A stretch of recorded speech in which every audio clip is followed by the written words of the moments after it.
So hi, my name is Tim, and today we are going to talk about the basics of Python.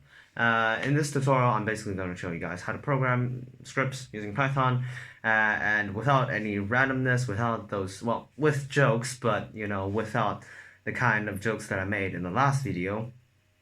I think that was the last video. And that was probably the last video on my channel, which was basically how to hack Google. Of course, you can't do that. You can't actually hack Google. I'm sorry to disappoint you if you didn't know that. Without further ado, let's jump straight into it. Today we're going to talk about how to install Python on your computer, because without Python, you won't be able to program with Python, all right?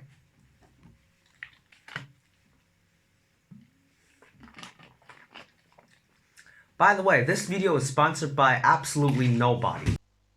So, guys, let's begin by installing Python, because obviously that's what you have to do. To install Python, obviously you go to the Python homepage, because where else will you go? And then to the downloads, because where else would you go? Again, why would you go to documentation if you were to download things? It's really not hard, guys. Downloading things from the internet is not a big hassle, really straightforward. Just click on download. This thing will pop up, and just click on save file. I've already got it installed just here, so just click on it and run it.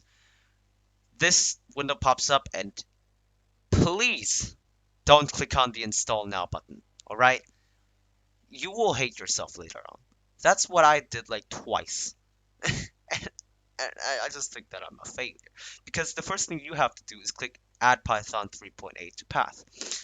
That is because there are things called modules in Python.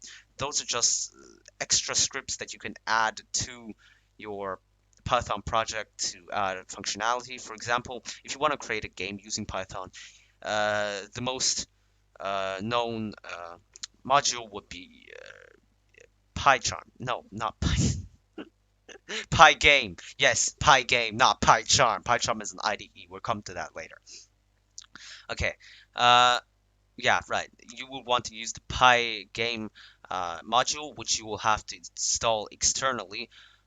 So it doesn't come with Python. You would have to install it. And this doesn't even work using browser windows or whatever. It doesn't even work like that. It works by opening like a terminal and then writing pip install pygame, that kind of stuff.